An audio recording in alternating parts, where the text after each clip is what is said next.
एक महत्त्वाची बातमी, कल्याण डोंबिवली परिसरामध्ये सकल भागामध्ये पाणी साचायला सुरुवात झाली। मुंबई, ठाणे, रायगड, पालघरमध्ये हवामान विभागाने पावसाचा रेड अलर्ट दिलाय। साचलेले पाणी काढण्यासाठी आता कल्याण डोंबिवली पालिका सक्षम झालेली आहे।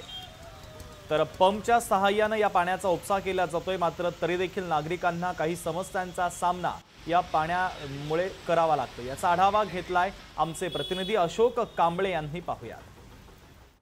सतत कोसळणाऱ्या पावसाने महाराष्ट्रामध्ये संपूर्ण महाराष्ट्रामध्ये पावसाने थैमान घातलं आहे आणि त्याचप्रमाणे हवामान खात्याने देखील मुंबई जिल्हा, ठाणे जिल्हा, रायगड जिल्हा, पालघर जिल्ह्याला रेड अलर्ट दिलेला आहे। आता आपण आहोत कल्याणच्या छत्रपती शिवाजी महाराज चौकामध्ये। आपण पाहू शकता सकाळपासूनच रिमझिम पावसाला सुरुवात झाली होती, परंतु दुपारनंतर ह्या पावसाने जोर धरला आणि कल्याण डोंबिवली महानगरपालिकेचे जे सकल भाग आहेत त्या सकल भागामध्ये पाणी साचण्यास सुरुवात झालेली आहे। आपण आता बघू शकता इथे कल्याण डोंबिवली महानगरपालिकेने एक युक्ती लढवलेली आहे की साचलेलं पाणी हे पंपाद्वारे नाल्यात टाकायचं आणि हे जो इथं साचलेलं पाणी आहे ते कमी करायचं असं चाललेलं। परंतु प्रत्येक पावसामध्ये महानगरपालिका ही अक्कल लावते, परंतु नाले काही साफ करताना दिसत नाही। तसेच शासनाने NDRS असतील, पोलीस प्रशासन असेल, महानगरपालिकेचे कर्मचारी असतील, यांना सकल भागामध्ये जिथे जिथे पाणी साचतं त्या त्या भागामध्ये अलर्ट केलेला आहे। आणि जर हे पाऊस जर असाच सतत कोसळत राहिला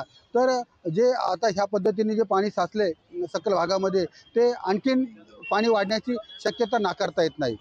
अशोक कांबळे, लोकशाही, कल्याण।